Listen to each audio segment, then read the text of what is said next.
Classification of sentences on the basis of their sentence structure. Sentence की जो साख्त होती है उसकी बुनियाद पे सेंटेंस को तीन कैटेगरीज में तकसीम करते हैं। एक तो आपने सिंपल पढ़ा, एक कंपाउंड पढ़ा, एक कॉम्प्लेक्स सेंटेंस पढ़ा। ठीक है, कैटेगरीज इसकी बहुत ज्यादा है। कंपाउंड कॉम्प्लेक्स सेंटेंस भी एक होता है, लेकिन आपकी सिचुएशन को मद्देनजर रखते हुए मैं सिर्फ शॉर्ट फॉर्म में करवा रहा हूँ।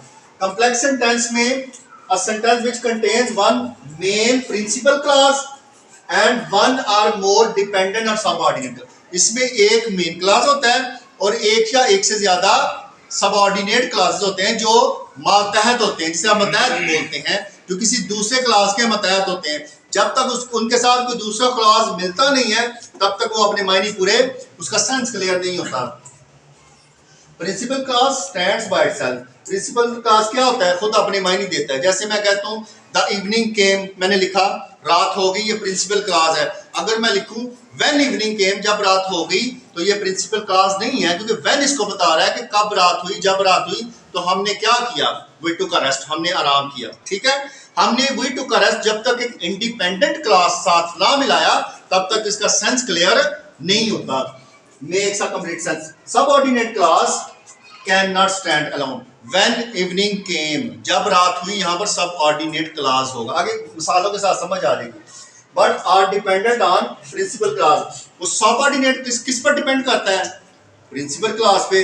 जब तक उसके साथ प्रिंसिपल क्लास जो मेन क्लास ना मिले तब तक वो अपने मायने नहीं देता। They are joined together by some subordinate conjunction. For example, they rested when evening came, उन्होंने आराम कर लिया व्हेन इवनिंग केम, जब रात हुई। इसमें वो कह रहा है कि जब तक ये जो सब ऑर्डिनेट क्लॉज है इसके साथ नहीं मिलेगा तो मायने नहीं देगा।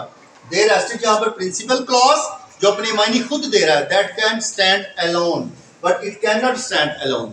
व्हेन इवनिंग केम, ये subordinate clause. Subordinate का वर्ड अक्सर आपके दफातर में भी बोला जाता है। सब ऑर्डिनेट यानी ये मेरा सब ऑर्डिनेट है, ये मेरा जूनियर है और मैं इसका सीनियर हूँ। रैंक की बात हो रही है, जो किसी के मतहत होता है, जिसको आप सब ऑर्डिनेट कहते हैं। The clause when evening came can not stand by itself and make a good sense. हाँ ठीक है, जब रात हो गई एक सेंस क्लियर कर रहा है, किसी हद तक अच्छा सेंस दे रहा है कि जब रात हो गई। It is dependent on clause they rested. ये कौन से फिक्रे पर डिपेंड करता है?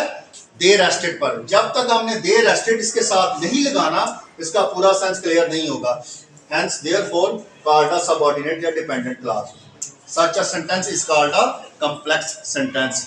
ये सारे का सारा आपके on the basis of structure आपका है सेंटेंस की क्लासिफिकेशन।